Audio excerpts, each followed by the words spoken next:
Comedy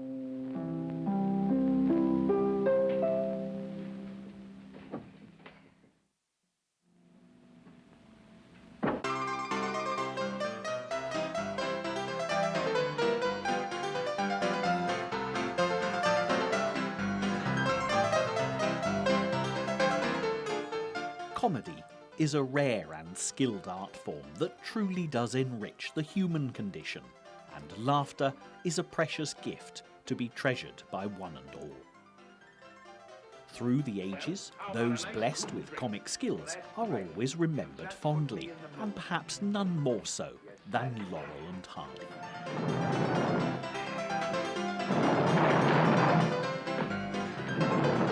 This great transatlantic partnership thrilled audiences worldwide throughout the 20th century and is still continuing to entertain new generations of Stan and Ollie fans to this very day.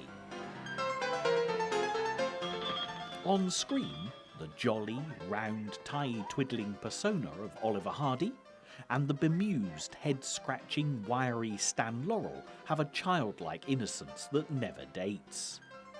However, the true stories of the men behind the legends are absolutely fascinating, and as you delve into the biographical nitty-gritty, there are plenty of surprises to uncover. Stan Laurel was born in Ulverstone, Lancashire, England, on the 16th of June 1890, in this unremarkable terraced house. On Stan's birth certificate, his father's occupation is noted as a comedian, certainly a far cry from the norm in a working-class area of Victorian Lancashire. When Stan was a boy, his father was manager of a Glasgow theatre, and it wasn't long before his son took his first tentative steps onto the stage. Not being much of a scholar, Stan was drawn by the smell of the grease paint and the roar of the crowd, and when he set sail for America with a troupe of English music hall artists, he shared a cabin with another unknown comedian in search of fame and fortune. No, it wasn't Oliver Hardy. It was none other than a very young Charlie Chaplin, and fate shone kindly on both performers. Oliver Hardy was actually born in Harlem, Georgia, USA, weighing in at an enormous 14 pounds. He was indeed a bouncing baby, and in later years, when Ollie entered the film business, his nickname, Babe, was how he was known. Laurel and Hardy didn't work together until Stan was 37 and Ollie 35, and both had done their fair share of living by this time.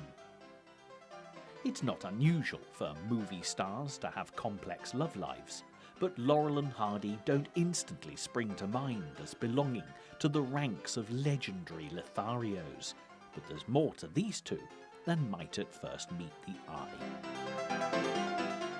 Ollie was married 3 times, but there were various romantic liaisons that never got as far as the altar. But it was Stan who really had a remarkable track record with the ladies. Stan's first wife was of the common law variety, but when it came to alimony, she didn't let a little thing like a marriage certificate get in her way. The second wife, the first bona fide Mrs. Laurel, didn't last long, as Stan married the third Mrs. Laurel before he divorced her. He then married number 3 a second time, just to make sure, but refused to give up his long-term mistress, so number 3 divorced him, and Stan fell into the arms of a Russian temptress who became the 4th Mrs. Laurel.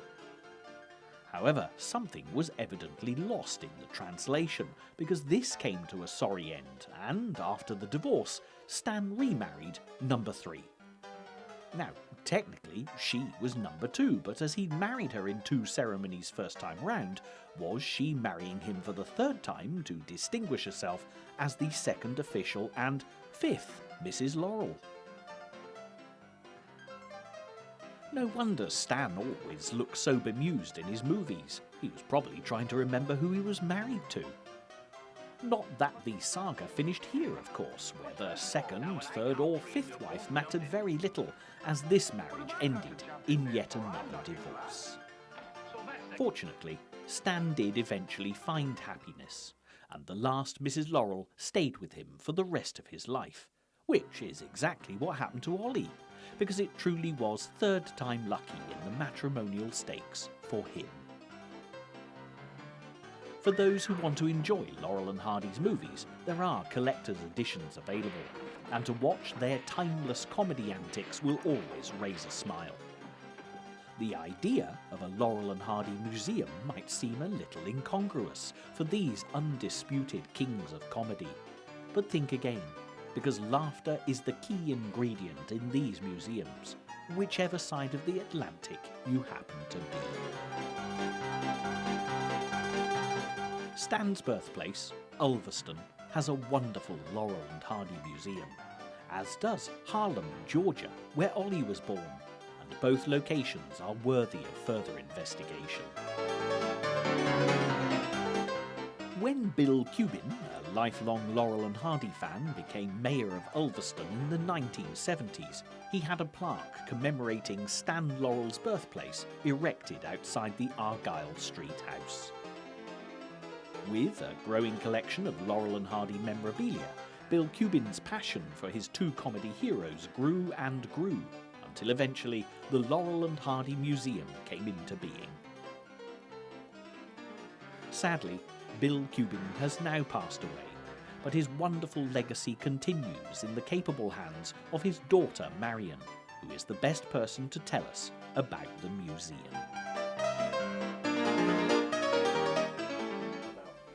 The museum started because my father was an enormous Laurel and Hardy fan, and he always felt it was wrong there was no recognition of Stan Laurel in the town of his birth, Ulverstone. When he was mayor of Ulverstone in 1975, he declared to the world, "I have the authority, I'm putting a plaque on Stan Laurel's house." Because of the plaque, he got to meet a lot of people connected with Laurel and Hardy, and the collection he'd started just grew and grew, and people started coming to see it, and he would say, "Come and see my collection of Laurel and Hardy memorabilia." And he started opening it up the odd Saturday in the summer, and now we're open 7 days a week, 11 months of the year, and it, like Topsy, it just growed. We call it the hobby that got out of hand, basically. I was always involved on the outskirts of the museum. It was very much a family thing. My father was a big character. He was an amazing man. I was very fortunate to have him as a father. And he loved Laurel and Hardy, and the whole family became involved in it. I then started working in the museum, just to help him out, really. And then when he died, I had the option of taking it on and carrying on where he left off, which I did willingly. And I'm glad to say now my son is following on, and he's going to take over from where it's going to stay in the family, and the museum's going to be here forever, we hope. Memorabilia has come from every source imaginable. I mean, my dad was an avid collector. He travelled, he went to America, he went all over Europe collecting Laurel and Hardy memorabilia. And things are still coming in, and people come to the museum and enjoy their visit so much, and they go home and say, next time I go to the museum, I'll take them something. And people bring in signed autographs and letters and bits of memorabilia, which is added to the collection. One thing we do say is that once it's here, it'll never go. We have no intention of ever selling anything on. And we buy things occasionally, if we possibly afford it. We've just spent a fortune on some memorabilia. So the collection is growing all the time, and hopefully it will carry on growing. When my father started with the museum, it was just a private collection. As I say, the hobby that got out of hand, and it was just in one small room, which is the central room of the museum now. And that was growing and growing and getting fuller and fuller. I used to live in the flat upstairs, and the room next to the central room, which is now the cinema, was my own washroom. I used to keep my washer and freezer and tumble dryer in there, and Dad came up to me one day and said, "Marion, you'll have to move your washer because I'm going to have a cinema in there." So it was a case of the museum comes first in everything. And then later on we added the bigger room, and that's now full as well. So whether we'll ever expand any further, I've no idea, but we are running out of wall space. even ceiling space. As you can see for yourself, every square inch of space here is covered in Laurel and Hardy pictures, posters, documents and paraphernalia, but you needn't worry about missing anything. Marion and her sons are always happy to show visitors around and share the delightful Laurel and Hardy anecdotes that Bill Cubbin had collected over the years. My father is Laurel and Hardy Museum. I mean, it was very much his museum. It still is very much his museum. When he first started, we didn't get a lot of support from the town, but we didn't need the support from the town. Dad never did anything by halves, and he was, as I say, a big character and did everything full on. He never did anything half-heartedly. And the museum is very much the Cubbin family, which is, and we've had support from the town, but we are totally independent from anybody else, which we think is lovely. We enjoy it that way. It's obvious that this museum is truly a labour of love, and just like Laurel and Hardy's wonderful movies, the future of the museum is most definitely assured. The future of the museum, I think, is just to carry on growing, to carry on being the museum it is. I'm glad to say we have a lot of people come and they come back. And our biggest advert is word of mouth, I'm glad to say. People come away with a smile on their face, tell their friends about it and they come. And all I ask of the museum is for it to take over the way it is. You know, I'm not asking to make a fortune, I'm not asking for it to be equivalent to a museum in the heart of London. We just want to be the Laurel and Hardy Museum in Ulverstone, where Stan was born. And that's really all we ask of it, and that's all I hope for, which is enough. Because this Laurel and Hardy Museum is in Stan's hometown, it's a little more geared towards his side of the story. But whatever the Ulverstone Museum does for Laurel, the museum in Harlem, Georgia, reciprocates for Hardy. For most people, the mention of Harlem triggers images of New York. But Oliver Hardy's Harlem, in the Deep South, was named by a visitor from the Big Apple, who thought the place reminded him of home. Like many parts of America, the town's history is relatively young, as Harlem was founded in 1870, not all that long before Oliver Hardy's birth. The Laurel and Hardy Museum of Harlem, to give the full title, is a work in progress, and the exhibits are growing on a daily basis as memorabilia is collected from all over the world. You'll find a charming cinema here, just like the one in Ulverstone, and laughter rings out whenever Stan and Ollie's movies are showing. There's a nice pickle we're in. It doesn't matter, age, gender or culture, Laurel and Hardy will appeal on a multitude of levels, from good old-fashioned nostalgia right through to thrilling new generations of comedy enthusiasts.